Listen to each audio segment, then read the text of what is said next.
Graça e paz a todos que estão nos assistindo e junto com a gente buscando aprender um pouquinho mais da palavra de Deus e recolhendo das Escrituras Sagradas as respostas, né, as orientações de como nos comportarmos diante de tão grande desafio que é o desafio de recomeçar. O tema deste trimestre é recomeçar, um grande desafio. Estamos começando um ano novo, um novo período de nossa existência e ao iniciarmos um novo ano, temos a impressão de que podemos recomeçar muitas coisas. É um sentimento que nos domina e geralmente é marcado por novas esperanças. Também estamos em meio, ou se Deus quiser, no fim de uma pandemia. Essa pandemia nos obrigou a muitas mudanças. O mundo virtual, que embora existe há vários anos, se fez mais presente do que nunca através de trabalhos remotos, como esse que eu estou fazendo. Inclusive tive que me adaptar a algo novíssimo, né? As audiências virtuais, em que o juiz está num lugar, o secretário em outro, o promotor em outro, as partes em outro lugar e eu aqui em casa. Minha filha, que se formou no ensino médio, o concluiu sem festa de formatura e com aulas online. A caminhada que era feita no clube ou na via expressa agora é numa esteira. Festas de aniversário foram celebradas com celulares como companhia, né? Assistindo ali pelo celular. Nossas casas, onde a gente ia apenas dormir, viraram para uns um cárcere e para outros uma descoberta de um posto de trabalho maravilhoso. Igrejas tiveram que se reinventar com cultos online, pelo YouTube, Instagram, Facebook, WhatsApp, inclusive nós nos adaptando com os sons dos bichinhos que temos. Pastores passaram a enviar mensagens de reflexão quase que diariamente pelas redes sociais e até nossas vistas estão cansadas de tanto olhar para a tela do celular e do computador. Muitas novidades, um recomeço de nossas vidas em muitas matérias. Tudo isso tem um lado bom e um lado ruim. Foi muito bom para uns e péssimo para outros. A dinâmica do mundo foi alterada e seus efeitos estão sendo sentidos e ainda serão sentidos por muito tempo. Neste cenário de mudanças radicais, de recomeço de um modus vivendi, de reconstrução de hábitos e costumes, de métodos e formas de trabalho, de adaptação a novas modalidades de participação nos cultos e trabalhos eclesiásticos, uma coisa é certa: não podemos perder o foco. Por isso, a nossa lição de hoje tem o título Mantendo o Foco em Deus. E ela foi escrita por nosso muito conhecido pastor Josué Ebenezer de Souza Soares, pastor da Igreja Batista do Prado. Um abração, pastor José.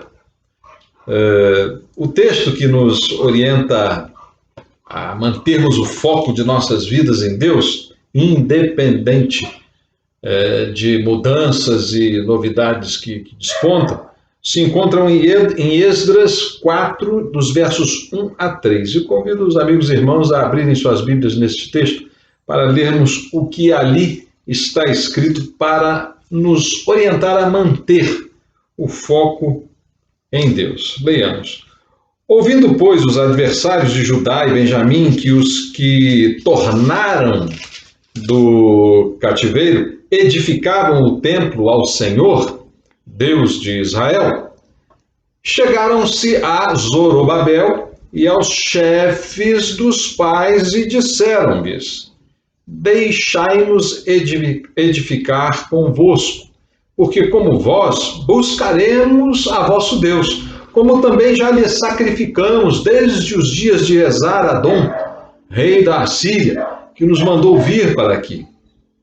Porém, Zorobabel e Jesuá e os outros chefes dos pais de Israel lhes disseram: não convém que vós e nós edifiquemos a casa a nosso Deus, mas nós sós a edificaremos ao Senhor, Deus de Israel, como nos foi ordenado pelo rei Ciro, rei da Pérsia.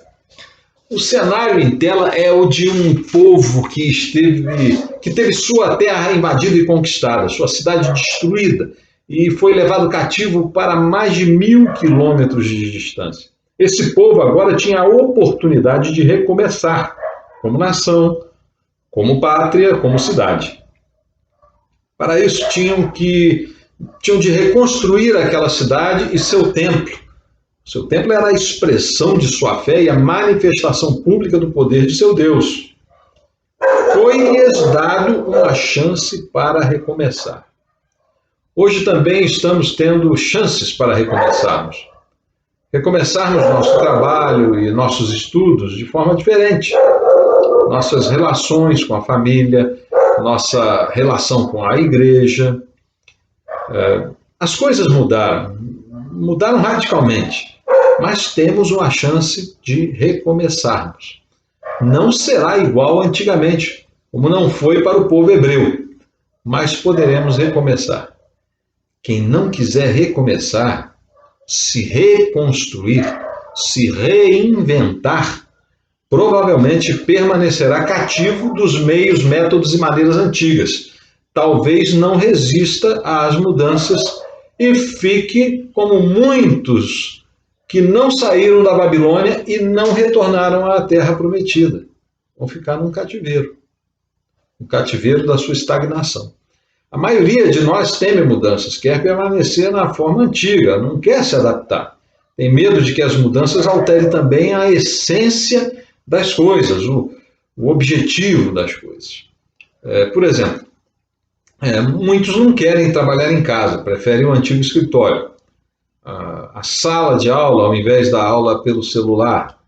Outros querem os cultos presenciais, pois acham que o culto pelo Facebook, por exemplo, não é um culto. Enfim, estão presos ao que aprenderam e ao que experimentaram. Nada contra.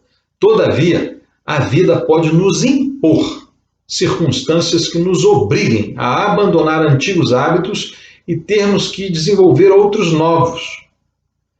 Para que não tenhamos prejuízo com as mudanças, aprendemos com os livros de Esdras e Neemias que é necessário manter o foco no objetivo, ainda que tudo se modifique em volta de nós.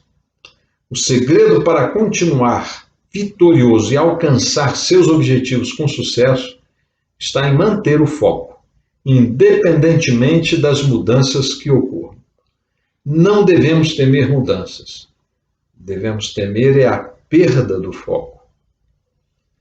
Muitas empresas perderam o foco e estão fechando, pois buscaram se adaptar tecnologicamente, mas focaram nas mudanças e não no objetivo da empresa. Recentemente verificamos que uma instituição de ensino estava buscando freneticamente uma adaptação na forma de ministração das aulas aos seus alunos.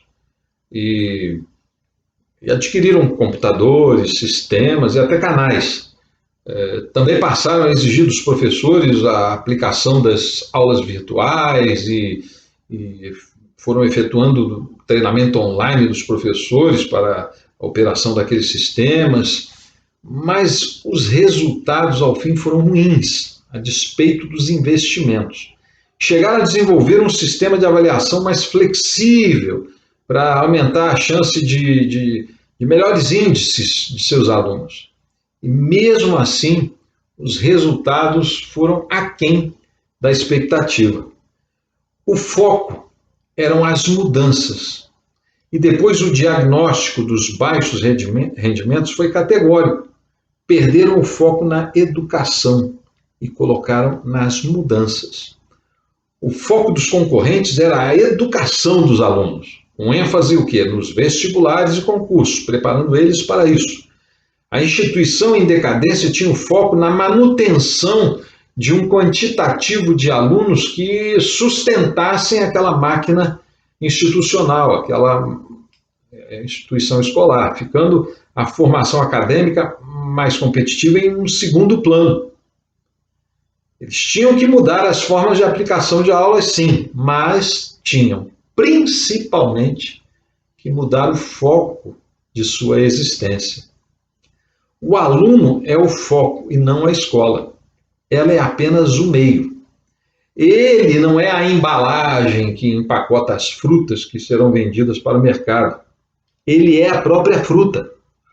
O cliente do mercado não compra a embalagem, ele compra a fruta. A instituição fazia do aluno uma bela embalagem, mas ao final a embalagem vai para o lixo e se come o que está dentro dela. Não eram as salas amplas e cadeiras confortáveis, o belo jardim e a boa localização da escola, os bons e bonitos uniformes dos alunos que faziam a escola competitiva. Mas suas notas no Enem, a quantidade dos alunos que passavam no vestibular para uma faculdade ou universidade federal ou escolas militares. O foco não pode ser a forma, mas o conteúdo. E o conteúdo do cristão é Cristo. Por quê? Vivo não mais eu, mas Cristo vive em mim. E esse conteúdo não muda. A forma talvez sim. Para recomeçar é imprescindível manter o foco. Eu e você, como membros do corpo de Cristo, temos que manter o foco em Deus. Mesmo que tudo mude, temos que manter o foco em Deus, não na vacina, na cloroquina, na ivermectina, na azitromicina, não no político A, B ou C, na ideologia tal e tal, mas em Deus. Pense, meu irmão, essa pandemia pode ser Deus falando à humanidade alguma coisa. Nosso foco deve ser nele e entender por que isso está e sempre esteve acontecendo com o homem, com toda a humanidade. A igreja tem que manter o foco em Deus, sofrer e promover mudanças para não perder o foco em Deus. Sim, a gente às vezes tem que mudar muitas coisas para não perder o foco em Deus. Muitos têm seu foco na igreja, mas o foco deve ser em Deus. Muitos estão preocupados com a igreja, achando que essas mudanças vão destruí-la, aniquilá-la ou corrompê-la. Isso não vai acontecer se o foco estiver em Deus. Se o foco estiver em Deus, seja o culto presencial ou virtual, a igreja avançará, talvez até melhor, pois as portas do inferno não prevalecerão contra ela. Não prevaleceu contra os crentes de Roma, que não podiam se reunir em suas casas na época da igreja primitiva, eles iam para as catacumbas cultuar. Adaptaram-se às mudanças. Não fique preocupado com as mudanças, fique preocupado em perder o foco. Isso sim é preocupante. Neste momento, temos que manter o foco em Deus, não perder o foco de nossa missão. Senão nada será reconstruído ou recomeçado. Neemias, Esdras, Zorobabel e Jesuá sabiam disso. A missão era clara, reconstruir Jerusalém. E não somente seus muros, seu templo e as casas, mas também e principalmente a adoração a Deus e a obediência a seus decretos e mandamentos. Os militares têm um jargão: missão dada, missão cumprida. Uma missão dada por Deus tinha de ser cumprida, como ainda tem. E não somente cumprida, mas cumprida com qualidade. A qualidade estabelece algumas características a um produto, a um serviço. A sua durabilidade, eficácia e efetividade são ligadas à qualidade. Um produto de qualidade dura muito tempo e se presta muito bem à sua finalidade com conforto e facilidade. Isto é um produto ou um serviço de qualidade, durável, eficaz e eficiente. Os edificadores sabiam que tinham que fazer um trabalho arquitetônico durável e que se prestasse bem e de boa forma à sua finalidade. Também sabia que tinha um trabalho espiritual com as mesmas bases, o mesmo foco, com qualidade. um trabalho espiritual que atravessasse gerações e que cumprisse a finalidade da adoração, ou seja, que fosse agradável a Deus. Para isso não podiam perder o foco. A igreja de hoje está perdendo o foco. Está se dirigindo à construção de templos, catedrais, que poucos sugerem que ali é uma casa de adoração. Há músicas que buscam mais adorar ao adorador que ao adorado. A vestir roupas que remetem mais a um ato banal, a uma festa, que a um ato solene, o ato de estar diante do Todo-Poderoso. Se dirigindo à realização de superproduções cinematográficas ou hollywoodianas, do que a produção de frutos do Espírito Santo. No aspecto espiritual, estão até construindo doutrinas e preceitos mais pautados nas filosofias seculares que na teologia bíblica, gerando comportamentos e hábitos menos capazes de ser luz na terra e sendo mais terra na luz, dirigindo-se mais à satisfação da carne que à satisfação do espírito. Igrejas estão perdendo o foco e se tornando mais parecidas com clubes sociais, com ONGs, com instituições de caridade, que com a igreja noiva de Cristo. Mais voltadas para causas sociais quase sempre políticas do que com a pregação da palavra. Mais interessadas em distribuir pão e suco nas comunidades que oferecer o pão da vida e a água viva. Não que não se possa fazer obras sociais, pelo contrário, mas estas ações são consequências, reflexos da purificação do Espírito Santo e não a causa da purificação ou dos purificadores da carne. Não é fazendo obras sociais que se salvam pessoas nem a si mesmo. É vivendo Cristo e falando dele. As obras acabam por ser um resultado natural da vida de Cristo. Não são os milagres o mais importante, mas aquele que pode fazê-los. Não é mais importante quem é curado pelo milagre, mas aquele que cura. Ninguém saiu curado, mas o que curou. Vivemos uma época em que se segue o curado, o que precisa de ser curado, e não o que tem o poder para curar os males e tirar o pecado do mundo. É preciso ter foco, e para isso são necessárias 4 coisas, as quais percebemos que são inseridas no contexto da reconstrução de Jerusalém e nas atitudes dos seus líderes. A primeira coisa é ter uma convicção de ser, mas não pertencer. Para não perder o foco, temos que crer que somos deste mundo, mas que não pertencemos a ele. Pertencemos a Cristo, que nos comprou por elevado preço e nos transportou para outro mundo. Vejamos o que está escrito em Colossenses 1,13. O qual nos tirou da potestade das trevas e nos transportou para o reino do Filho do seu amor. Essa consciência de pertencimento a Jesus nos liberta do que somos e nos leva a quem nos pertence. Somos daqui do mundo, somos carne corruptível e nossa inclinação é para o mal. Mas pertencemos a uma nação e reino espiritual e essa consciência nos ajuda a manter o foco. Assim, minhas prioridades devem atender o que Cristo me requer e quando isso estiver em conflito com o que o mundo deseja, eu devo fazer a opção de obedecer a Cristo e não ao mundo, pois pertencemos a Ele, embora sejamos daqui. Para recomeçar, devo manter o foco em Deus e ter essa consciência que somos daqui, mas pertencemos a Deus. A segunda coisa é: Deus tem uma missão para seus servos, a cada indivíduo.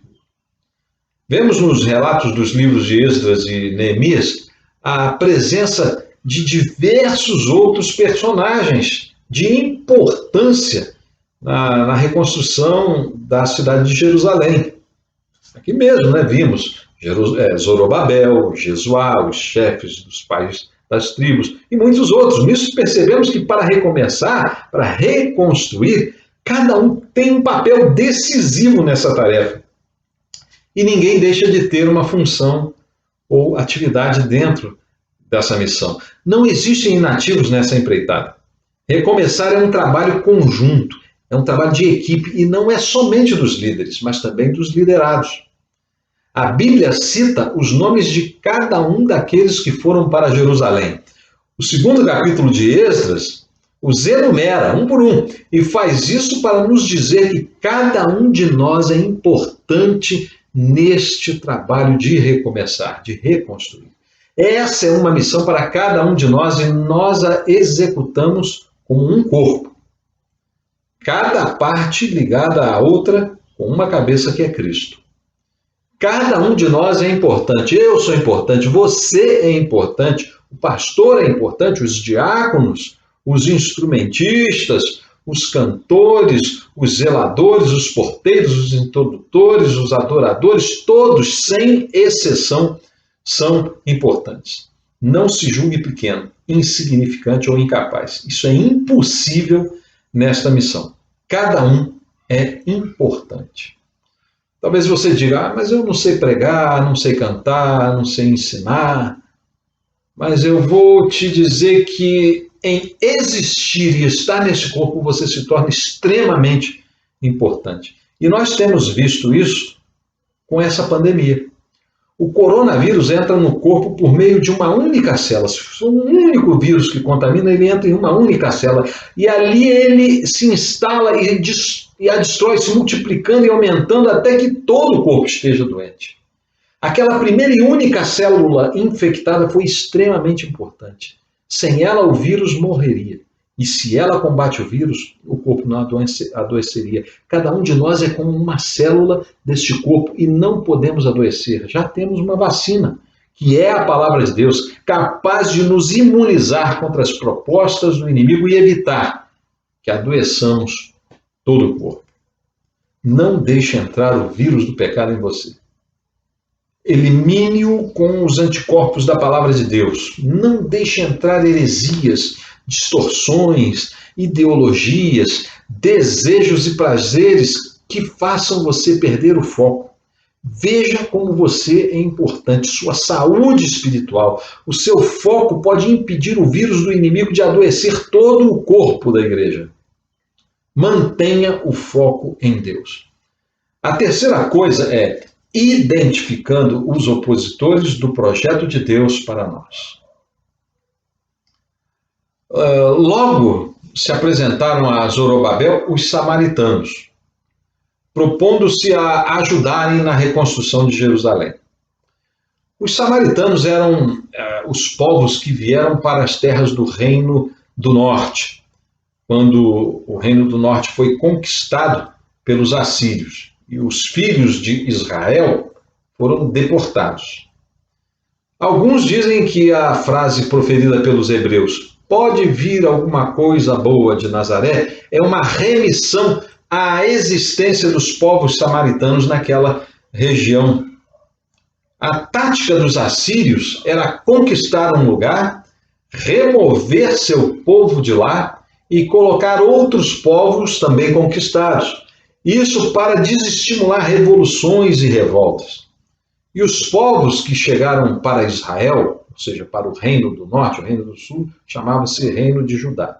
Esses povos adoravam muitos deuses pagãos e também passaram a adorar o Deus de Israel, o El Elohim, por causa de leões que passaram a atacar aquele povo quando chegaram ali.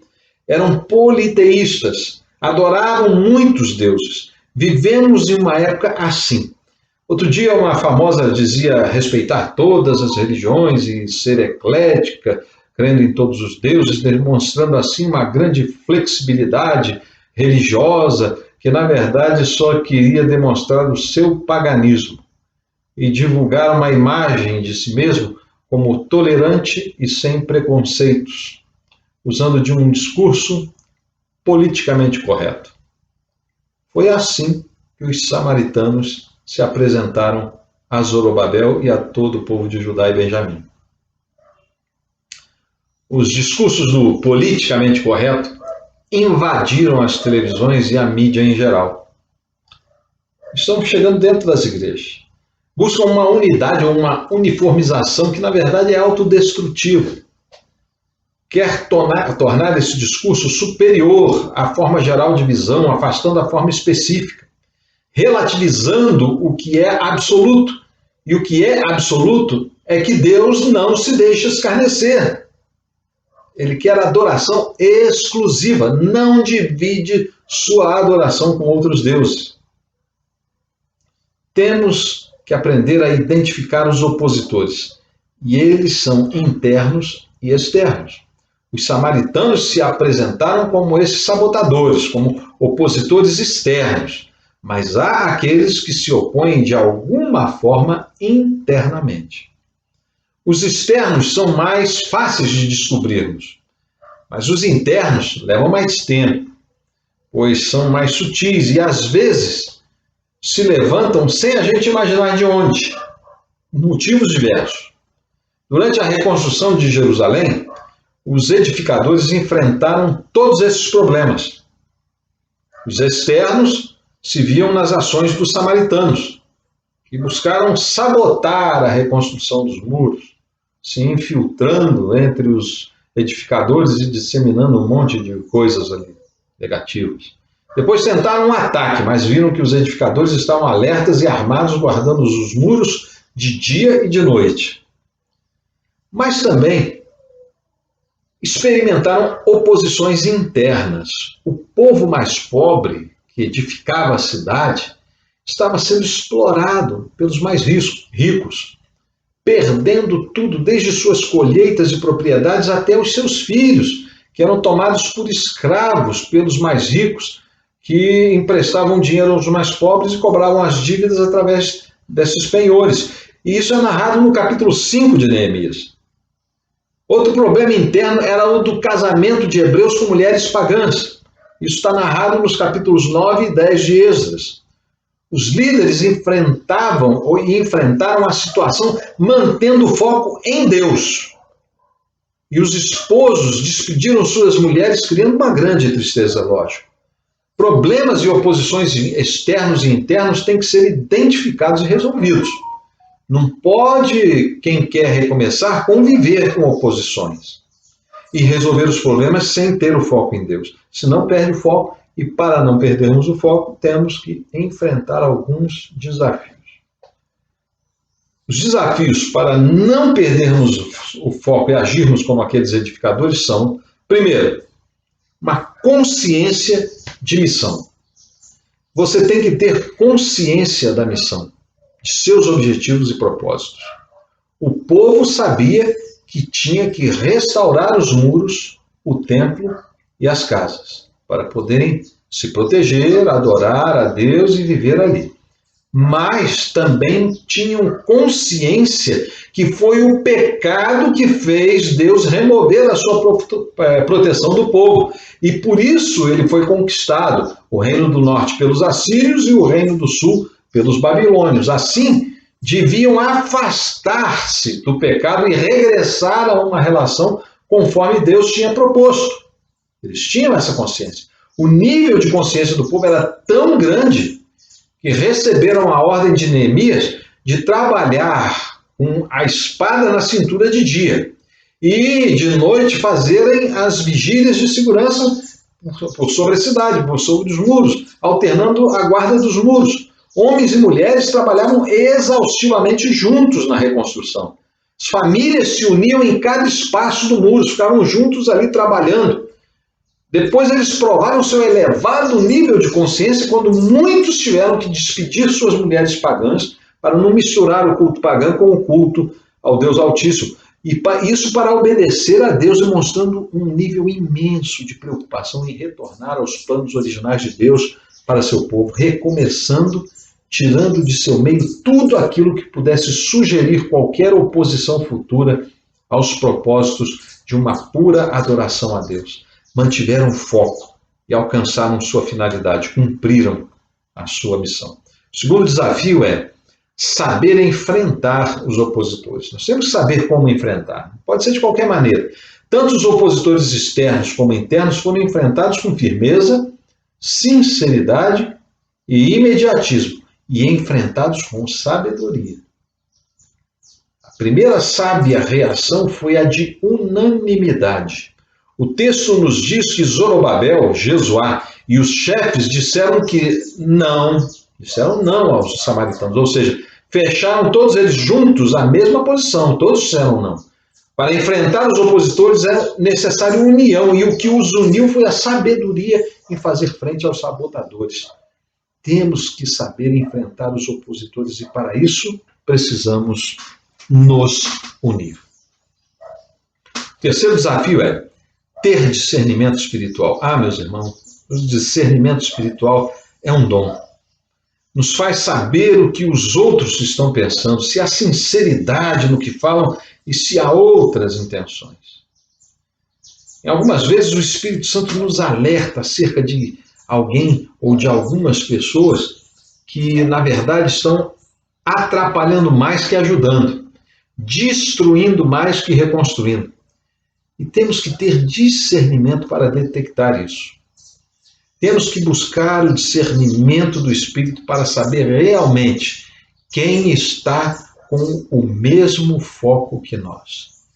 O pastor Josué usa uma frase de alerta na lição que ele escreveu.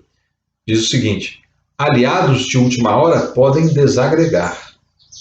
Às vezes aparecem pessoas repentinamente em nossa vida ou na vida da igreja e a gente pensa que nos ajudarão. Isso porque falam como se chegassem para ajudar, prontos a pôr a mão na massa, cheios de gás. Mas cuidado, podem nos atrapalhar mais que ajudar, destruir mais que construir, terminar mais do que começar.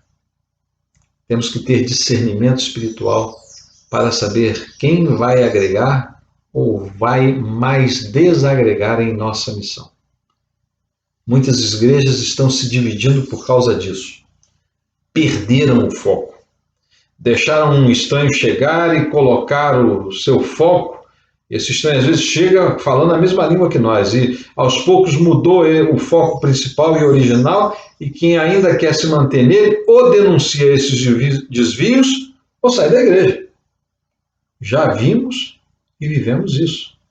A pergunta é, será que aprendemos?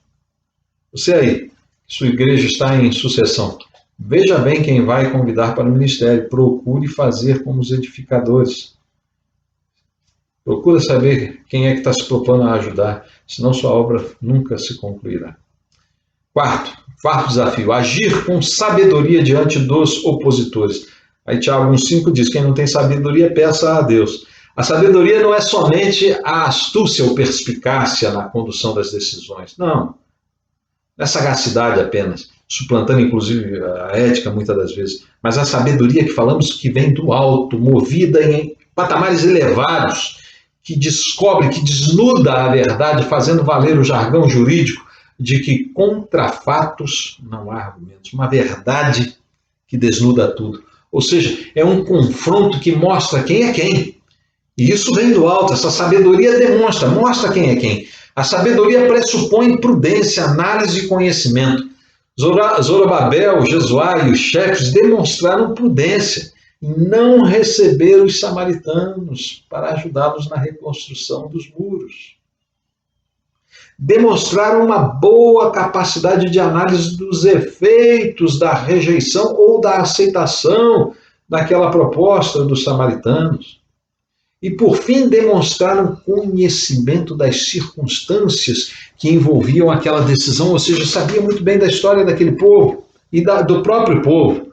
Ou seja, sabiam que os samaritanos eram adoradores de outros deuses e que poderiam estar desobedecendo o rei Ciro, que não falou sobre a possibilidade de aceitá-los. Vejam bem, meus irmãos, às vezes a gente acha que tem sabedoria e não tem. Sabedoria é saber avaliar todas essas coisas. Avaliar quem está chegando, quem é realmente aquela pessoa, avaliar quem somos, quais são nossas fraquezas, para depois poder aceitar ou não essa ajuda. Sabedoria é prudência. E prudência pressupõe conhecer o solo em que pisamos. Para recomeçarmos é necessário identificarmos os opositores externos e internos. Quarta coisa que aprendemos no livro de Esdras, com essa passagem, é que nós temos que fazer a opção de manter o foco, ou seja, fazendo a opção de manter o foco. Temos que manter o foco em Deus e na nossa missão. E para isso, temos que saber que somos desse mundo, mas não pertencemos a eles. Saber que todos nós, como servos de Deus, temos uma missão. Saber que nem toda ajuda é bem-vinda. Pode não ser ajuda. Saber identificar os opositores internos e externos, agindo com prudência. Tendo consciência da nossa missão, sabendo como enfrentar esses opositores quando eles aparecem. Tendo discernimento espiritual. Por último, para que tudo isso nos ajude a manter o foco, necessitamos fazer uma opção, uma escolha em manter o foco. Porque se nós não fizermos essa escolha, nada disso vai se consolidar. Não é somente saber o que fazer, mas decidir fazer. Os edificadores souberam agir porque mantiveram o foco. E isso é uma questão de decisão. Eles decidiram que manteriam o foco. Foi uma decisão difícil e teve consequências ruins, né? Eles foram difamados, escarnecidos, ameaçados, sofreram muito por causa dos opositores, internos e externos. Mas também foi bem sucedida a sua empreitada. Alcançaram totalmente o objetivo da missão, porque decidiram manter o foco. Decida manter o foco, ainda que padeça sofrimento. Decida não fazer de sua igreja algo diferente de sua missão. Decida recomeçar 2021 sem abrir mão de seus valores espirituais e suas convicções morais. Decida descobrir o que se opõe à sua missão e à missão de Deus, como indivíduo e como igreja, como pai e como esposo, como mãe e esposa, como filho ou filha e neto ou neta, como membro e empregado de uma empresa ou empregador. Decida manter o foco, não se desvie nem para a direita nem para a esquerda. Ainda que doa, abandone o que te impede e o que se impõe contra a sua missão pessoal. Decida manter o foco. Decida manter o foco. Mantenhamos, meus irmãos, meus amigos, queridos, o foco em Deus. E que diante de tantas mudanças, tantas investidas de falsos ajudadores, que nós possamos, mantendo o foco, nos comportarmos como aqueles edificadores de Jerusalém e concluirmos a nossa missão como igreja e como indivíduo aqui na terra. Que Deus nos abençoe. Amém.